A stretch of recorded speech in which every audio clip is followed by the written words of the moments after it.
guys, selamat datang di Fakultas Ilmu Sosial dan Hukum. Let's go!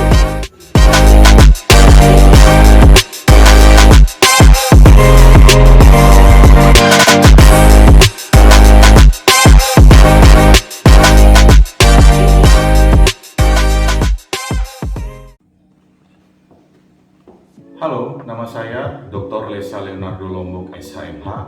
Saya adalah dosen program studi ilmu hukum Fakultas Ilmu Sosial dan Hukum Universitas Negeri Manado.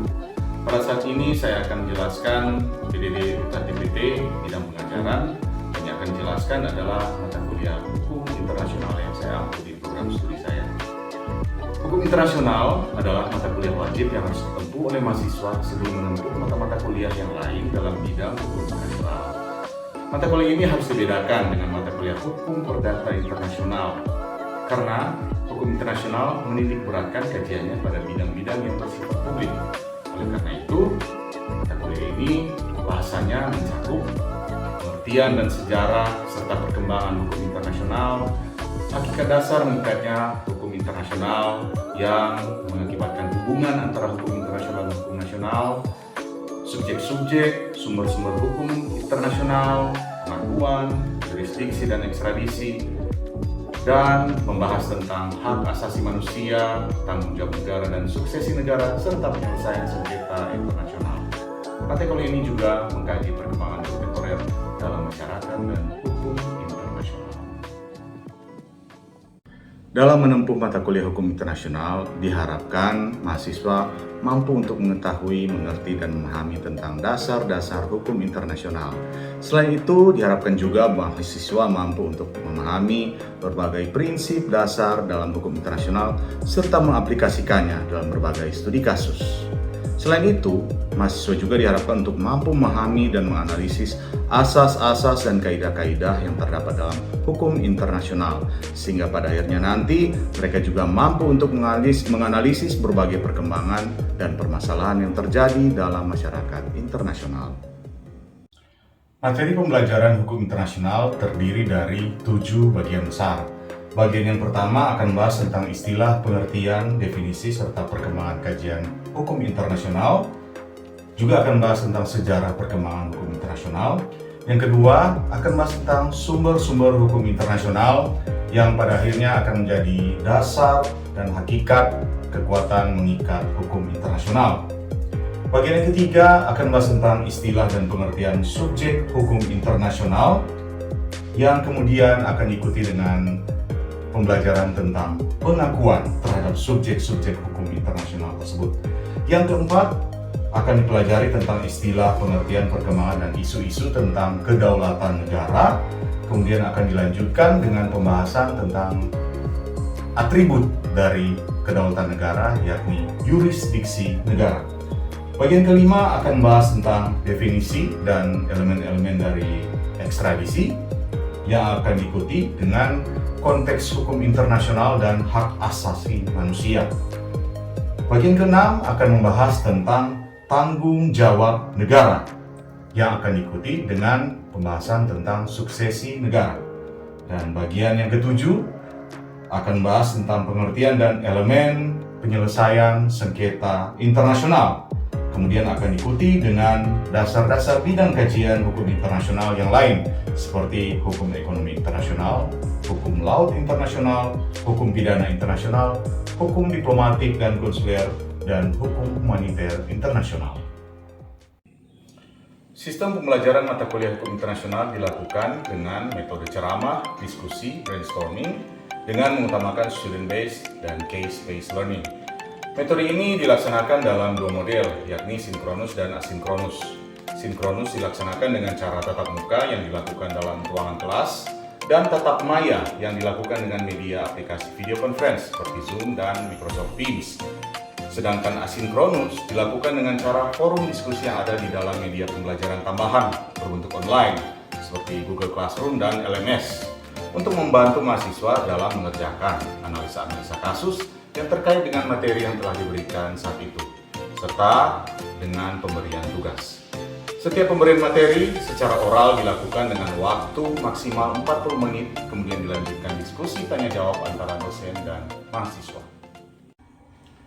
Dalam perkuliahan hukum internasional, mahasiswa diberikan kesempatan seluas-luasnya untuk memberikan pertanyaan serta berdiskusi terkait materi yang diberikan oleh dosen. Di awal setiap sesi pertemuan, akan ada diskusi antara dosen dan mahasiswa berupa review materi yang telah dibicarakan di pertemuan sebelumnya.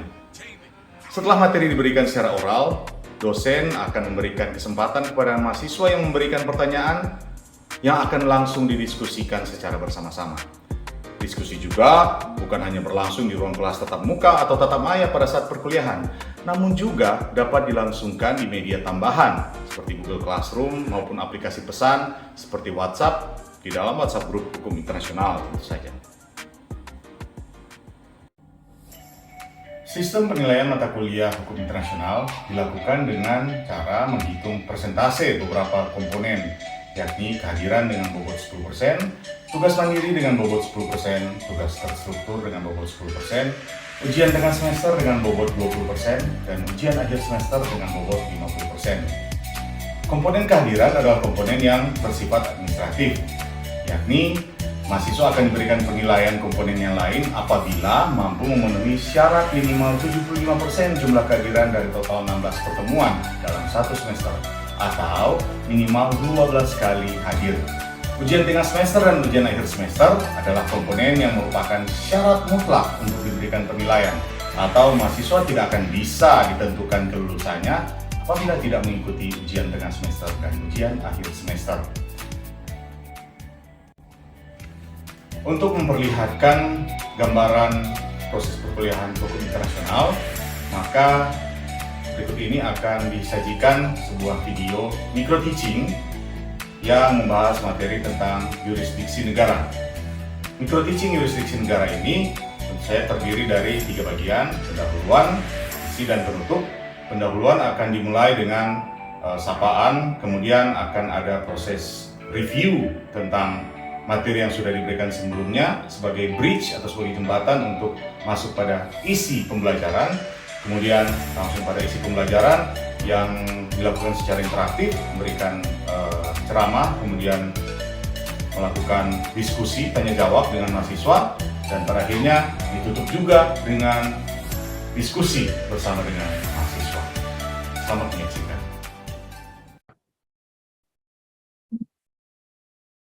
Oke, baik, selamat pagi para mahasiswa yang baik. Pagi, Mer. Pagi, Mener. Apa kabar? Apa kabar? Sehat, Mener. Luar biasa. Bagaimana Baik, Mer. puasa? Yang puasa masih semangat? Masih jam 10 Semangat, pagi. Mener. Pagi hari ini kita akan memulaikan kuliah kita hukum internasional dan materi yang diberikan tentang yurisdiksi negara.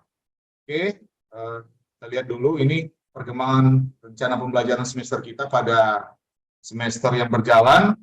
Jadi kita sudah akan masuk pada kuliah yang ke-9 tentang yurisdiksi negara. Setelah pada minggu yang lalu Anda sudah saya jelaskan tentang kedaulatan negara, maka pada pertemuan ke-9 ini kita akan membahas tentang yurisdiksi negara.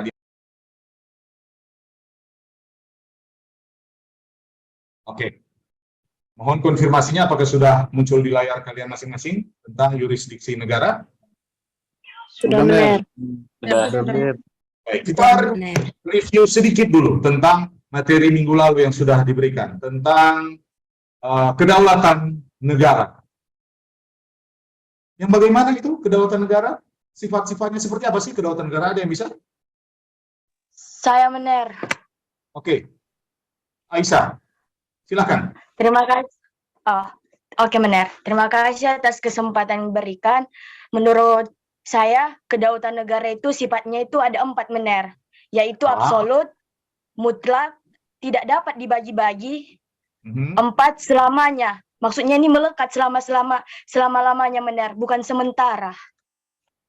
Oke, baik. Terima kasih kepada Asia. Ya, benar sekali. Jadi kedaulatan negara itu sifatnya itu absolut, ya, mutlak. Dia tidak dapat dibagi-bagi kepada siapapun juga, dan dia tidak berlaku sementara, tetapi berlaku selama-lamanya, melekat kepada negara selama-lamanya. Nah, materi kita pada hari ini berbicara tentang state jurisdiction atau jurisdiksi negara, yang aslinya adalah atribut, ya, atribut dari kedaulatan negara. Jadi, lanjut. Pengertian dari jurisdiksi negara dapat dilihat dari kamus-kamus hukum yang banyak beredar, baik di internet ataupun ya versi cetaknya, di Merriam-Webster's Dictionary of Law. Jadi dia menafsirkan bahwa jurisdiksi negara itu adalah kekuasaan atau hak atau kewenangan untuk menafsirkan, menerapkan, dan menyatakan hukum. Ya, kepada siapa itu? Ada pada negara, ya, untuk memerintah atau membuat peraturan-peraturan.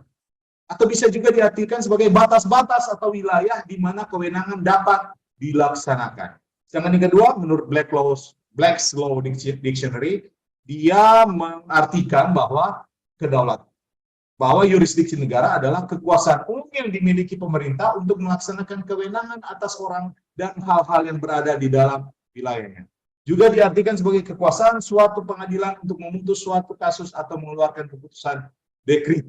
Ya, nah, dari pengertian yang diberikan oleh Merriam-Webster's dan Black's Law Dictionary ini, apa kira-kira yang terpikirkan oleh kalian? Coba lihat. Ada sebuah kata yang terus-menerus muncul. Apa itu? Kata yang muncul. Kewenangan. Kewenangan. Kewenangan. Kekuasaan. Betul tidak? Betul, Ner.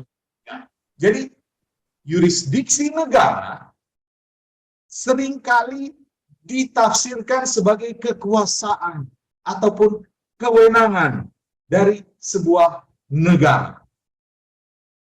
Menurut Encyclopedia Americana, jurisdiction in law is a term for power or authority, ya, kekuasaan ataupun kewenangan, ya. Istilah itu biasanya diterapkan pada pengadilan dan badan-badan kuasi pengadilan yang menguraikan ruang lingkup hak untuk bertindak dari pengadilan atau badan-badan kuasi pengadilan tersebut. Jika diterapkan pada suatu negara atau suatu bangsa, maka istilah jurisdiksi ini berarti kewenangan untuk menyatakan dan memaksakan berlakunya hukum. Oke? Kembali, mau dia Black's Law, mau dia Merriam-Webster's, mau dia Encyclopedia Americana, ya, yang muncul adalah power ataupun authority, ya, kekuasaan ataupun kewenangan. Jadi kesimpulannya adalah jurisdiksi adalah suatu hak ataupun kekuasaan ataupun kewenangan menurut hukum atau berdasarkan hukum yang mengacu pada kewenangan negara. Tentu saja tentang negara. Ini kan berbicara tentang jurisdiksi negara.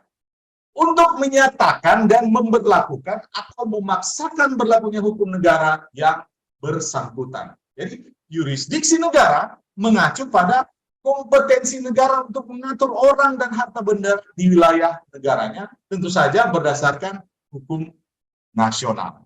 Oke, bisa dipahami sampai saat ini? Ada yang ingin bertanya? Ada yang masih tidak mengerti? Baik, kita lanjut. Oke. Sama seperti yang Ner sampaikan tadi. Jurisdiksi itu adalah merupakan atribut dari kedaulatan negara. Kenapa?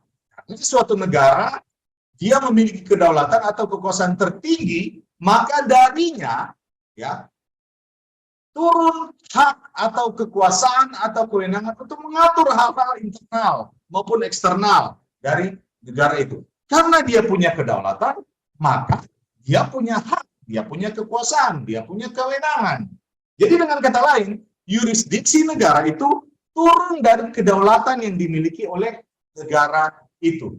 Jadi hanya suatu yang berdaulat yang memiliki jurisdiksi. Kalau negara itu tidak memiliki kedaulatan, tidak berdaulat, maka dia tidak memiliki jurisdiksi. Maksudnya begini, kalau negara tidak berdaulat terhadap sebuah wilayah, maka dia tidak punya jurisdiksi terhadap wilayah tersebut. Ya, contoh kecil, negara Indonesia ya punya perwakilan di Amerika Serikat, punya kantor kedutaan besar.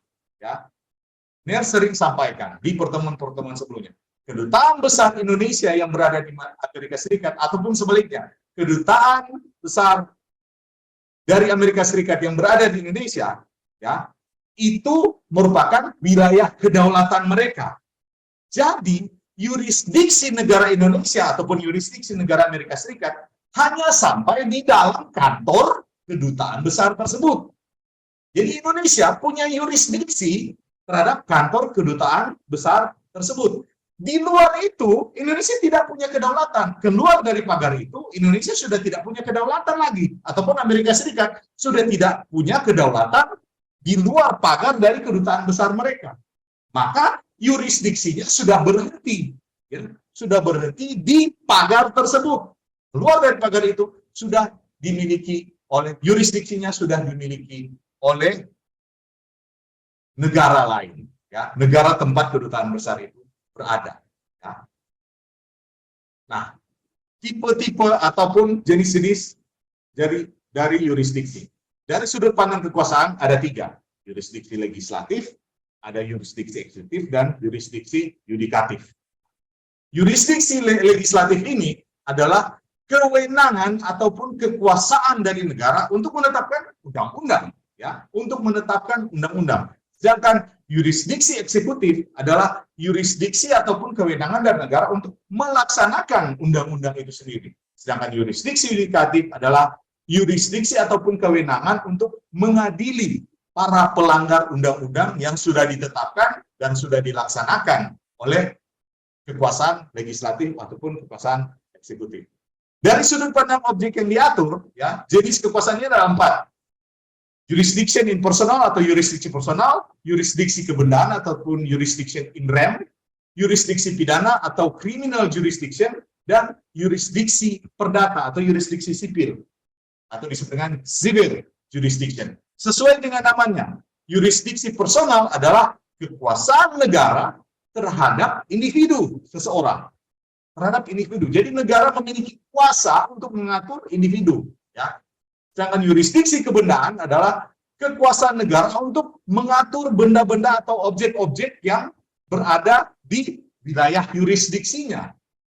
Yurisdiksi pidana ataupun criminal jurisdiction adalah sesuai dengan namanya kekuasaan negara di bidang pidana di dalam wilayah kekuasaannya. Dan terakhir, yurisdiksi perdata ataupun civil jurisdiction adalah kekuasaan negara, kewenangan negara untuk mengatur hal-hal yang berkaitan dengan persoalan sipil ataupun persoalan perdata. Khusus untuk, ya, persoalan yang pertama dan kedua, yurisdiksi personal dan yurisdiksi kebendaan itu banyak sekali muncul ketika berbicara tentang hukum perdata internasional, ya. International Civil Law, ya, yang sebenarnya tidak ada kaitan dengan hukum internasional yang kita yang menjadi pembahasan kita atau menjadi perkuliahan kita dari pertemuan pertama sampai pertemuan ke-16 nanti. Karena hukum perdata internasional punya pengaturannya sendiri. Tetapi pada praktiknya yurisdiksi personal dan yurisdiksi kebendaan ini sering menjadi objek pengadilan perdata internasional, ya. Nanti ketika kalian belajar tentang hukum perdata internasional, akan banyak mengatur, akan banyak kaitan tentang persoalan kebendaan dan persoalan personal, tentu saja. Ya. Tetapi negara memiliki yurisdiksi, memiliki kekuasaan terhadap personal, kebendaan, dan pidana serta perdata. Ada juga dari sudut pandang ruang atau tempat objek yang akan diatur. Ada 5. Pertama, yurisdiksi teritorial atau territorial jurisdiction, ada yurisdiksi kuasi teritorial atau yurisdiksi teritorial semu atau disebut dengan quasi teritorial jurisdiction. Ada yurisdiksi ekstra teritorial atau extra teritorial jurisdiction, ada juga yurisdiksi universal atau universal jurisdiction, dan terakhir yurisdiksi eksklusif atau exclusive jurisdiction. Kita bahas satu persatu, ya. Yurisdiksi teritorial atau territorial jurisdiction adalah kekuasaan negara di dalam sebuah wilayah tertentu. Yurisdiksi kuasi teritorial atau yurisdiksi teritorial semu adalah sebuah negara atau sebuah entitas lah, seolah-olah diberikan kekuasaan untuk mengatur hal tertentu di sebuah wilayah tertentu yang sebenarnya tidak ada. Tiga, yurisdiksi ekstrateritorial. Yurisdiksi ekstrateritorial itu sama seperti kantor-kantor kedutaan besar. Jadi kita punya perpanjangan yurisdiksi di negara yang lain. Yurisdiksi universal adalah yurisdiksi ataupun kewenangan yang berlaku secara universal ya di seluruh dunia. Sedangkan yurisdiksi eksklusif atau exclusive jurisdiction, ini dia yang namanya perlakuan khusus. Jadi negara memberikan yurisdiksi secara khusus kepada entitas-entitas tertentu ketika dia mau masuk di dalam negaranya. Ya, seolah-olah entitas ini diberikan perlakuan khusus.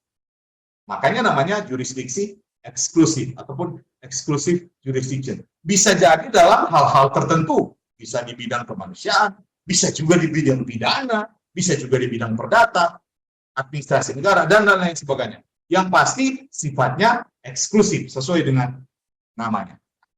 Ada pengecualian. Apakah ini berlaku kepada semua? Ya. Ketika sebuah entitas diberikan kekuasaan, apakah negara ini bisa menerapkan yurisdiksinya kepada semua orang? Oh, tidak seperti itu. Ada pengecualian. Pengecualian ini dalam bentuk pemberian keistimewaan dan kekebalan. Ya.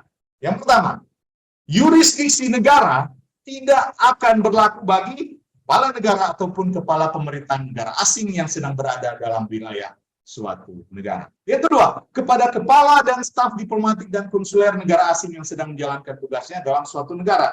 Jadi, yurisdiksi negara kita tidak akan berlaku bagi kepala negara atau kepala pemerintahan negara asing maupun kepala dan staf diplomatik atau konsuler dari negara asing yang datang di negara kita. Yang ketiga, angkatan bersenjata negara asing yang sedang menjalankan tugas atau misi kenegaraan di suatu negara. Ingat, sedang menjalankan tugas atau misi kenegaraan di suatu negara. Tidak serta-merta ketika berpakaian militer Amerika Serikat datang ke Indonesia langsung mendapatkan perlakuan khusus, ya, langsung mendapatkan pengecualian. Dia harus sedang bertugas atau sedang menjalankan misi kenegaraan di negara kita. Yang keempat, kepala dan staf lembaga-lembaga atau organisasi internasional yang bertugas di suatu negara. Mereka juga mendapatkan pengecualian-pengecualian terhadap jurisdiksi negara kita.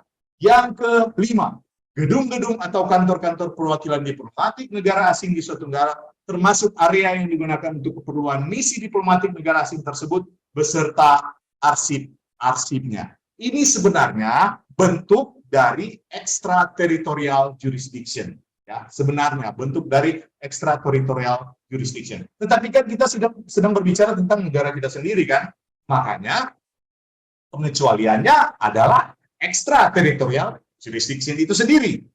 Sebenarnya hampir sama dengan yang keenam, gedung-gedung atau kantor pusat maupun kantor perwakilan dari organisasi-organisasi atau lembaga-lembaga internasional beserta segenap arsip-arsipnya. Tidak akan dikenakan yurisdiksi dari negara kita. Kekuasaan kita tidak berlaku di dalam kantor-kantor ataupun gedung-gedung perwakilan organisasi-organisasi dan lembaga-lembaga internasional tersebut sampai arsip-arsipnya. Kita tidak bisa periksa sembarangan, tidak bisa sembarangan masuk dan tidak bisa sembarangan periksa. Dan terakhir, kapal-kapal dan pesawat udara publik milik negara asing yang sedang berada di wilayah suatu negara. Oke, cukup jelas kalau yang terakhir ya. Sampai di sini ada pertanyaan? Persilahkan.